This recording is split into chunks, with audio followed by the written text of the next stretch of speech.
Bonjour à vous tous, bienvenue aux Trois Tavernes. Mon nom est Daniel Cloutier. On va continuer notre série sur le soldat et la vie spirituelle.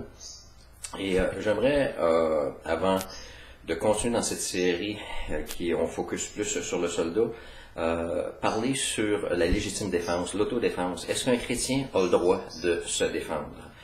Et puis, on va regarder différents textes où ce Seigneur est impliqué. Et puis, moi, je vais vous donner mon opinion là-dessus. Et puis, ça vous donnera matière à réflexion.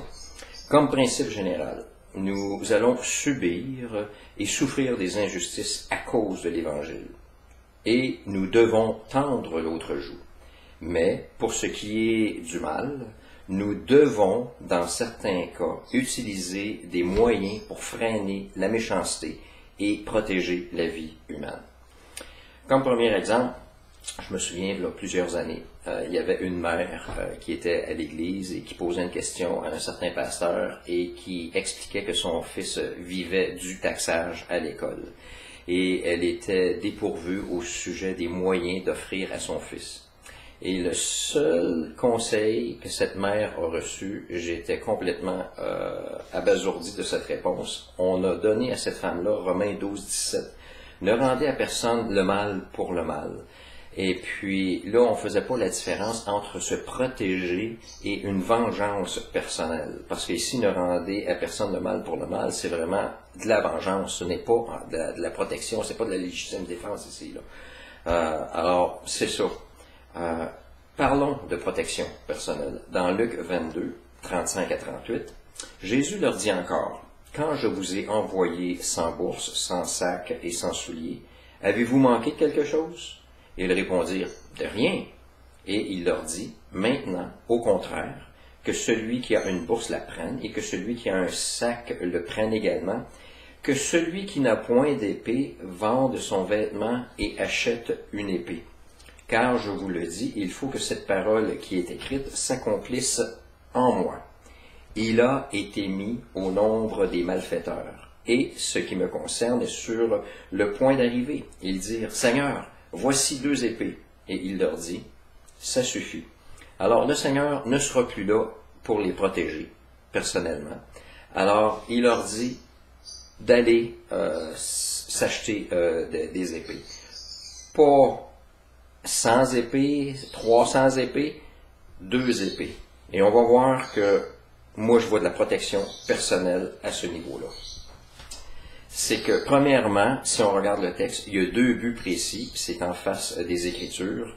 Il a été mis au nombre des malfaiteurs. Le premier but, c'est que les Écritures devaient s'accomplir, et c'est Isaïe 53, 12. Mais juste avant, le deuxième but, c'est que le Seigneur a dit, ce qui me concerne est sur le point d'arriver. Alors, si je reviens à Isaïe 53, 12, ça dit, c'est pourquoi je lui donnerai sa part avec les grands, et il partagera le butin avec les puissants, parce qu'il s'est livré lui-même à la mort, ce qui me concerne est sur le point d'arriver, il doit être crucifié, et qu'il a été mis au nombre des malfaiteurs. Pour qui il était malfaiteur? On sait que les pharisiens, les chefs religieux, voyaient Jésus-Christ comme un malfaiteur. Mais en plus que les gars avaient des épées, ça a été comme pour moi une bonne excuse pour que cette parole des Écritures s'accomplisse. Parce qu'il a porté les péchés de beaucoup d'hommes et qu'il a intercédé pour les coupables. On sait que le but ultime, c'est que c'était pour nous libérer de notre culpabilité et de nos péchés. Maintenant, si on regarde le même passage, ce que je vois, moi, que le Seigneur ait permis que ses disciples puissent avoir des épées, c'est que sur les routes, durant ce temps-là, il y avait des brigands qui se cachaient et qui pouvaient voler les passants qui étaient là. De 1, c'est pour les protéger. De 2, il y avait des bêtes sauvages. C'est pour se protéger des bêtes sauvages. Et ça l'envoie un message aussi que tu es moins vulnérable. C'est que tu possèdes une technique de défense, que tu portes une arme. C'est sûr que dans notre pays, on n'a pas le droit d'avoir le port d'armes, mais il n'y a rien qui nous empêche d'en avoir à la maison et de se protéger. Tu es moins vulnérable et c'est pas manquer de foi, comme on va voir un peu plus tard. Alors moi, ce que j'encouragerais à une église comme activité pour jeunesse, ce serait d'offrir des cours d'autodéfense, des cours d'arts martiaux, comme le karaté, le judo, et même, vu qu'Israël, dans bien des domaines, excelle, ils ont développé une technique israélienne qu'on appelle le Krav Maga. K-R-A-V, Maga, M-A-G-A, le Krav Maga. Et puis, ce n'est pas des arts martiaux, ce n'est pas de la boxe, c'est des moyens d'autodéfense qui te mettent en situation réaliste et que là, tu peux contrecarrer quelqu'un qui te fait violence, de un, le repousser, et de deux, même le neutraliser. J'encouragerais même dans ces réunions de jeunesse-là qu'ils puissent avoir des sessions de maniement d'armes. Je peux vous garantir qu'il va y avoir beaucoup de gars qui vont se présenter aux réunions de jeunesse. Je peux vous l'assurer. Il y a des filles aussi qui aiment ça, là, mais ça va toucher une corde sensible de l'aventure qu'on retrouve chez l'homme. Aussi, d'enseigner des techniques psychologiques de désamorçage de situations de conflits. Et puis, un bon livre que justement j'ai commencé à regarder, c'est Gene Sharp, G-E-N-E, Sharp, S-H-A-R-P, et puis qui enseigne des défenses de non-violence, de se défendre, là, mais en étant non-violent, et ça porte des fruits même sur des peuples en face de dictateurs, là. Alors ça, c'est des choses à considérer. Et ce que ça crée chez des gens qui ont des moyens de défense, c'est que ça crée une confiance entre nous autres. C'est pas qu'on veut pas être confiant sur Dieu, qu'on veut pas mettre notre confiance sur Dieu, mais on sait qu'il y a un travail, la souveraineté de Dieu, la responsabilité de l'homme. Et l'autre fois, j'ai vu sur YouTube, il y avait, moi j'appelle ça un petit baveux, qui a voulu faire du taxage ou s'agresser à un jeune qui avait de l'air tout simplement normal, qui avait pas l'air d'un fier à bras. C'est pour ça que le petit baveux s'est essayé sur lui.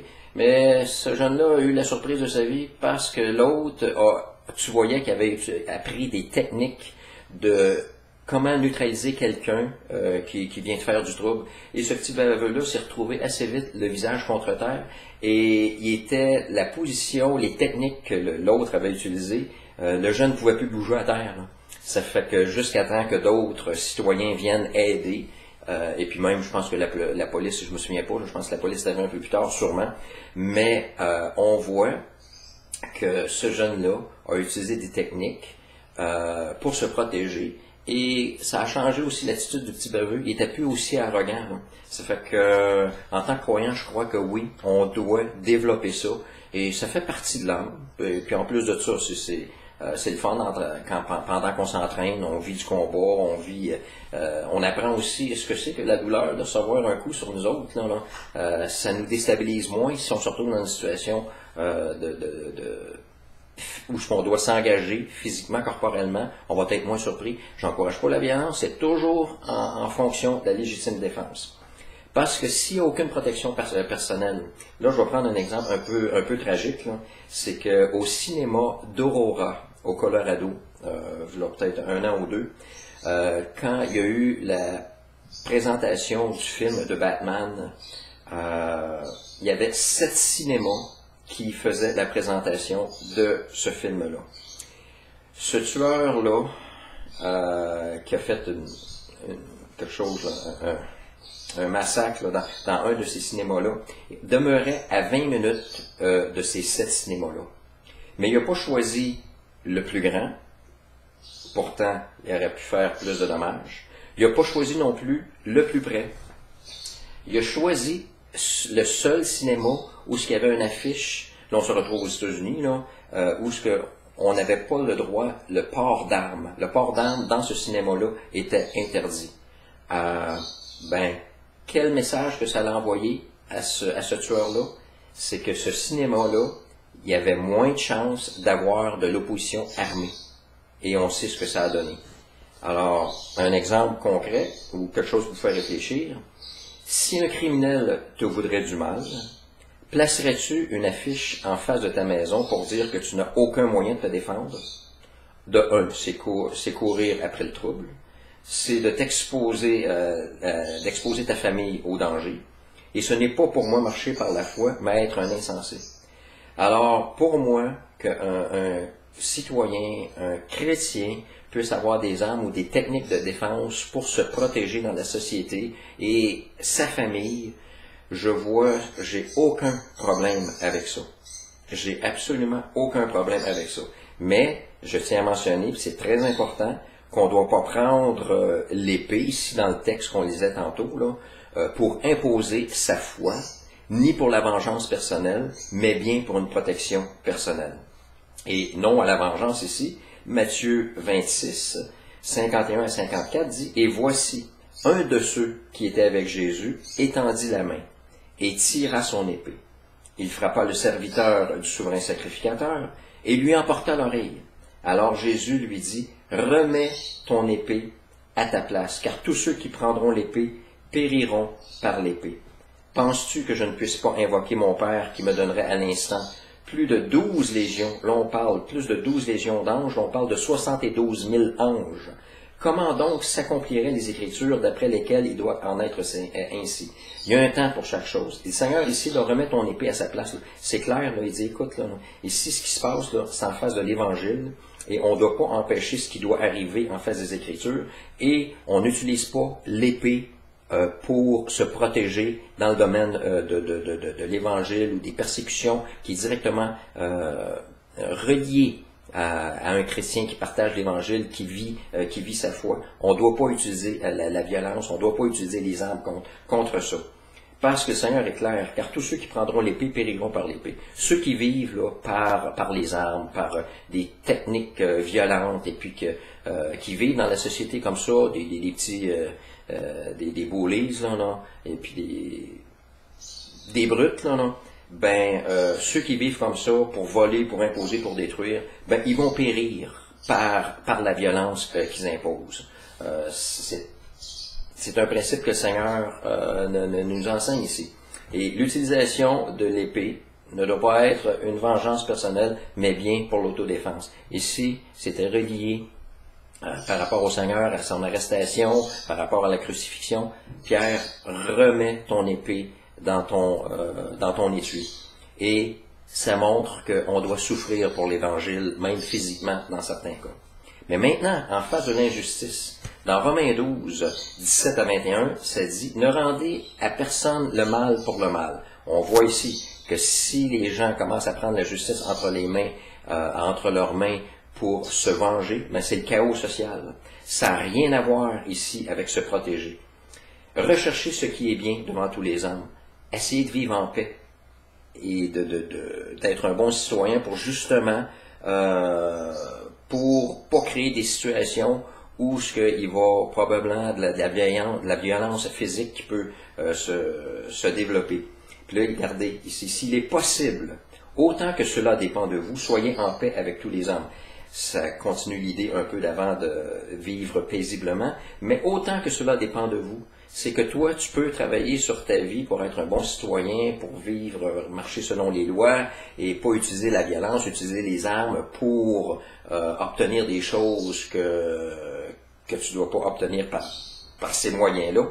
Mais autant que cela dépend de vous, s'il y a un petit baveux qui vient t'écœurer sur la rue, tu dois être capable, au travers de certaines techniques, premièrement de désamorçage de situations de conflit, mais si ça ne marche pas, d'être capable, et puis de juger aussi si celui qui vient t'agresser, si ça vaut la peine de se protéger, parce que dans certains cas, à un moment donné, le gars, c'est lui qui va avoir le plus gros du bâton. Mais dans certains cas, si tu peux arrêter l'agresseur et te sortir de cette situation-là, il faut au moins être capable d'avoir des techniques de pouvoir faire ça. Puis on voit ici, autant que cela dépend de vous, c'est qu'on a des limites humaines. On ne peut pas changer la vie de quelqu'un d'autre. Moi, je peux travailler sur ma vie, mais je peux prévenir les coups, mais si il y a une petite gang qui décide de venir m'attaquer, j'ai pas le choix, moi, là. Non. Ne vous vengez point vous-même, bien-aimés, mais laissez agir la colère, parce que dans certains cas, à un moment donné, on va perdre dans des situations, ça va être tragique, ça va mal tourner, puis on voudrait se venger.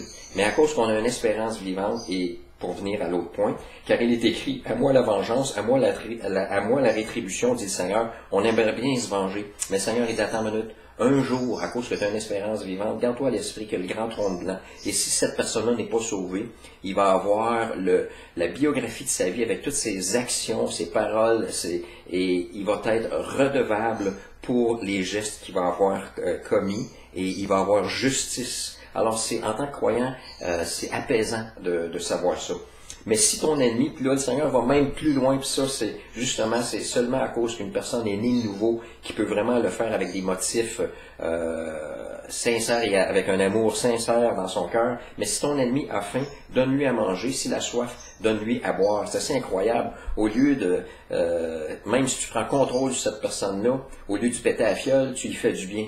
Car en agissant ainsi, ce sont des charbons ardents que tu amasseras sur sa tête. C'est que moi, je vois que à cause d'un acte qui est vraiment spirituel, qui est surnaturel, le méchant, mon ami, est déstabilisé en face de ça.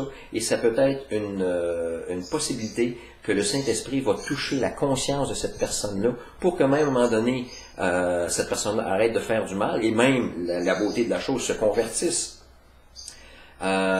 Ne te laisse pas vaincre par le mal. Le Seigneur revient là-dessus. Ne te venge pas toi-même, ne te laisse pas vaincre par le mal. C'est qu'en tant que croyant, on a encore deux natures, l'homme charnel et l'homme spirituel. Et on doit choisir dans certaines situations, c'est qui qu'on doit soumettre. Et quand il y a une injustice, c'est difficile de se retenir. Mais le Seigneur, il dit, écoute, va du côté de l'homme spirituel. Le Saint-Esprit va te guider là-dedans. Et comme dernière idée de ce passage-là, mais surmonte le mal par le bien. À cause qu'on a un cœur nouveau, à cause qu'on a le Saint-Esprit, on a la possibilité de surmonter le mal par le bien et justement de faire du bien à notre ennemi. Il y en a qui sont peut-être pas d'accord avec ma position, qu'un chrétien doit se défendre, qu'un chrétien doit avoir des techniques, qu'un chrétien même doit avoir des armes. Ils vont peut-être utiliser Matthieu 5, 38 à 42. Vous avez appris qu'il a été dit œil pour œil et dent pour dent. Mais moi, je vous dis de ne pas résister aux méchants. Si quelqu'un te frappe sur la joue droite, présente-lui aussi l'autre. Alors, de 1, vous avez appris qu'il a été dit œil pour œil, dent pour dent. On voit ici une justice équitable. Le Seigneur, là, parlait vraiment pas que si la personne a perdu un œil, que l'autre doit perdre un œil. C'est un principe d'équité ici. C'est que la punition doit être égale au crime qui a été commis. Parce qu'il peut y avoir des exagérations. Mais le Seigneur n'a jamais poussé cette idée-là à dire si la personne s'est fait couper un bras, l'autre doit se couper un bras. Ça, c'est de la stupidité. Et on sait qu'il y a des religions qui prennent ça à la lettre et que ça, c'est de l'ignorance du conseil divin. Mais moi, je vous dis, là, il élève le standard. Et puis, le standard qui fait ressortir ici, là, c'est que c'est humainement impossible de ne pas résister aux méchants. Si quelqu'un te frappe sur la joue droite, présente-lui aussi l'autre. C'est que le standard de la justice de Dieu est tellement élevé qu'il est humainement impossible à atteindre. De là, l'importance de la mort et la résurrection de Jésus-Christ, qui, lui, a accompli la loi de Moïse parfaitement. Lui était capable de tendre l'autre joue, et on l'a vu, la manière dont il s'est fait traiter par des soldats romains, et qui a tendu l'autre joue, il a exposé son dos, et qui nous permet de naître de nouveau. L'œuvre de Jésus-Christ nous permet de naître de nouveau. Nous avons besoin d'un cœur nouveau, et non pas seulement l'apparence extérieure d'une bonne personne, comme les pharisiens se plaisaient et se spécialisaient à le faire, à polir le dehors. Et c'est pour cela que Christ était tellement sévère à leur égard. Jésus voyait la corruption de leur âme et du faux standard religieux que ces hommes propageaient au travers la tradition des anciens, c'est-à-dire leur propre interprétation de la loi. De là l'importance du sermon sur la montagne qui démontre que l'homme a un problème de cœur. On peut polir l'extérieur, mais en dedans, ça peut être la corruption. On a un problème de cœur tant qu'on n'a pas résolu notre situation en face de Jésus-Christ, et que seul l'homme nouveau, créé selon Dieu dans une justice et une sainteté que produit la vérité, peut lui plaire et accomplir la loi divine par la puissance de l'Esprit, chose que les pharisiens ne voulait pas comprendre. Alors de prendre ce passage-là et de dire qu'un chrétien doit tendre l'autre joue et de pas se défendre, et si premièrement l'idée c'était que c'était humainement impossible, et que c'est seulement Jésus-Christ que lui, qui était le Dieu homme, a été capable d'accomplir. Mais nous, maintenant, à cause que si vous avez remis votre vie à Jésus-Christ comme votre Sauveur et Seigneur, ben, on va être capable dans certaines situations d'aller de plus en plus dans cette direction-là, de tendre l'autre joue, spécialement si c'est par rapport à l'Évangile. Et pour ce qui est de la protection de la vie humaine, on ne peut pas dire « je vais juste présenter l'autre joue » quand la personne qui nous agresse, ça n'a rien à voir avec l'Évangile. C'est une personne qui veut venir juste faire une intrusion dans ta maison, qui veut voler tes biens, qui veut...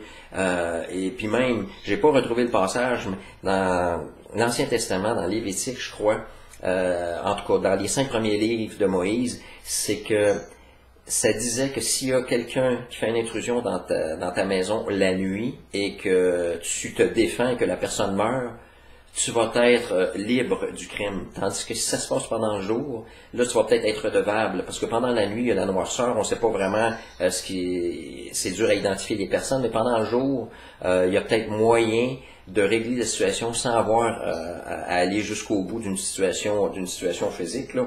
Mais voyez-vous que dans ce que je viens de vous partager là, c'est que je répète que ce n'est pas de prendre une épée pour imposer la foi ou pour une vengeance personnelle, mais bien pour une protection personnelle, et que je crois que justement que le Seigneur est d'accord avec ça, et que je peux vous garantir que si dans les réunions de jeunesse, il y a des cours comme ça qui commencent à se donner pour que... Et on sait que, je pense que c'est en France, que les attaques contre les femmes augmentent le pourcentage de plus en plus. Et là, j'écoutais justement un petit documentaire sur la technique israélienne Krav Maga. Et puis ces femmes-là ont commencé à prendre ces cours-là et ils sont beaucoup plus confiantes. Ça ne veut pas dire qu'ils vont gagner contre un homme, mais ils sont beaucoup plus confiantes. Et moi, je suis pas un grand gars, je suis pas un gros gars, et puis je pense sérieusement à peut-être, là, si le temps me permet, de pouvoir prendre des techniques comme ça pour justement être moins déstabilisé dans des situations de conflits physiques, ou parce qu'il ne faut pas se le cacher, à cause que on enlève Dieu de la société, on enlève des absolus, des points de repère, on enlève un code d'éthique, ça va être le méchant qui prend de plus en plus le contrôle, et en tant que croyant, il faut être sage, et puis autant que possible, évitons tout cela. Mais si on est pris dans un coin, ben, il faut avoir des moyens pour se protéger et même neutraliser des situations qui pourraient peut-être même mal tourner. Alors, c'est d'autres réflexions qui vous sont apportées. Je vous souhaite un bon dimanche et à la prochaine. Merci.